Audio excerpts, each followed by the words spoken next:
बियो हेंथा हान्जानि थाखाय बे गोरोबथाखौ बिथांमोना एबा जोंनि बेरेखा जायफोर सानो बा जोंखौ मोजां मोना बिसोरो बुंगोन बिटिआर गोरोबथाया जोंनि मोनथाम गोरोबथाखौ मोनसे फिनिशिंआव लाबोनाय गोरोबथा बे फिनिशिंआ ओरैबायदि जे फार्स्ट एकर्डआव एबसु बिपिएससिआ साइन खालामबाय सेकेन्ड एकर्डआव बिएलटि या साइन खालामबाय किन्तु एबसु आरो साहित्य सभा जेसां बर'नि आफादफोर दङ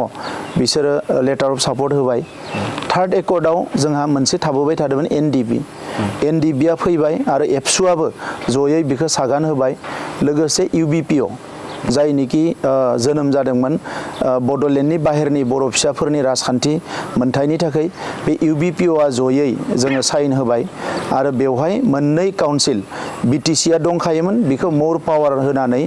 आरो लोगोसे बर' कसारि वेलफेयार काउन्सिल मोनसे गोदान काउन्सिल जाबाय दा आसामाव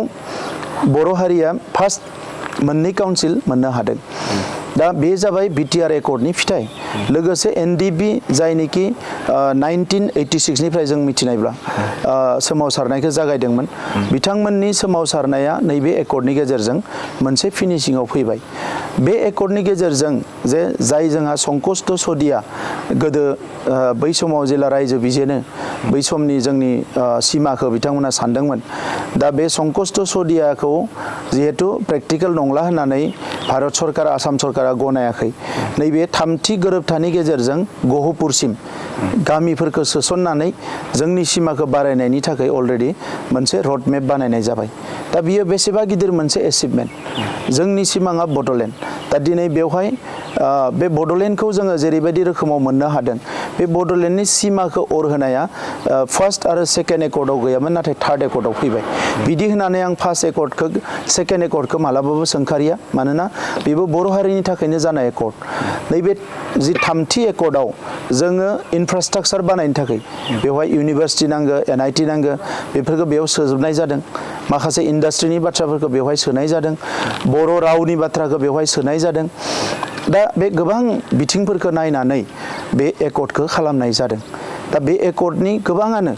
माने प्राय मोर देन माने 60-70% एकर्डआ इमप्लिमेन्ट जाबाय नाथाय माखासेया बेवहाय मा दङ एसे सेन्सिटिभ बिसय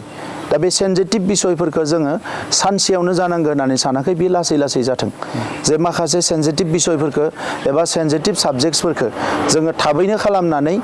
बिनि मोनसे नेगेटिभ रिपारकेसन फैयोबा बियो जोंनि हारिनिबो मालाय हारिनिबो खहा जागोन मानोना जोंखौ मोजां मोनग्रा जोंनि हारिनि सुबुं जेसेबां दङ गाज्रि मोनग्राबो मालाय हारिनि सुबुंफोर दङ जोंनि जौगानायखौ जों जेरैबायदि लुबैयो जोंनि जौगायैखौ लुबै मानसिफोरबो आसामाव दङ दा बै मानसिफोरखौ नायनानै जोङो लासै लासै दावगालांनो थाखाय मोनसेनि उनाव मोनसे खामानिखौ मावलांगासिनो दङ नाथाय राजखान्थि खालामनांगौनि थाखाय बिथांमोना जुक्ति गैयैलाय बिथांमोना जोंखौ बेबायदि क्रिटिसाइज खालामदों आरो ओरैनो नायनो थाङोब्ला मोनफ्रोमबो एकर्डआ 1993 आव एकर्ड जादोंमोन बेवहाय एकर्डआ इमप्लिमेन्ट जायाखै मोर पावार होआखै होननानै 1996 आव बेखौ डिनाउन्स खालामनाय जादों जे बे एकर्डखौ जोंनो नांला होननानै 2003 आव एकर्ड जादों 2003 नि उनाव 4, 5, 6, 7 गोबां खामानिया जायाखै लासै लासैनो जादों दा मोनफ्रोमावबो टाइम नांखागौ दिनै बिथांमोना बुंदों जे जोङो ओरै मावबाय 17 बोसोरावथ' मावनो हाखागोन खिन्थु 17 बोसोरावबो बिथांमोना EMCLAनि क्वार्टार बानायनो हायाखैमोन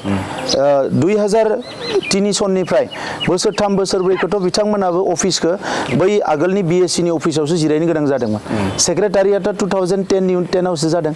दा बेफोर बाथ्राफोरखौ बुंनो थाङोबा बिथांमोना खुनु डेटा गैयालासे बाथ्राफोरखौ बुङो दा बेफोरजों आङो बारा लोब्बा लाया मानोना बुंनो थाखायथ' गोबां बाथ्रा दङ आरो क्रिटिसाइज खालामनो गोसोबा मानसिखौ जायखिजाया क्रिटिसाइज खालामनो हायो माने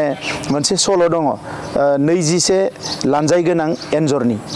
माने बे 21 लानजाय गोनां एन्जरा जेला लामाथिं ओंखारो मानसिफ्रा बयबो मिनियो जे बेहा लानजाया 21 दङ होननानै बे रागा जोंनानै लानजायखौ मोनसे दानस'बाय अब्ला मिनिबाय जे बिनि लानजाया मोनसे गैला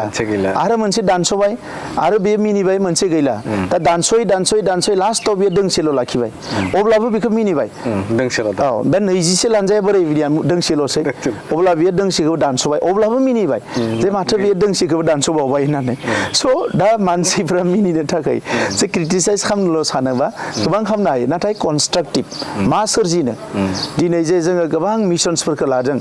35 मिशनस जोङो डिजेबोलनि खामानि मावनो लादों चाइल्ड फ्रेन्डलि बिटिआरनि थाखाय खामानि मावनो लादों आइजोफोर जौगानायनि थाखाय खामानि मावनो लादों जोंनि उइकार सेक्सननि मानसिफोरनि थाखाय खामानि मावनो लादों बेफोरखौ बिथांमोना फरायनानै हयथ' गोबां लाजियो जे जों मानो साननो हायाखैमोन बेफोर बाथ्राखौलाय ओंखायनो अब्ला रागा जोंनानै जोंखौ आरो बांसिन क्रिटिसाइज खालामो आं दिनै नोंथांनि सिगाङाव स्पष्ट बुंगोन जे जों जिखिनि खामानि मावबाय बे खामानिफोरखौ फैगौ 20 बोसोरावबो जायहानो राजनिति खालामा मानो अराय सम गोसोखांनांगोन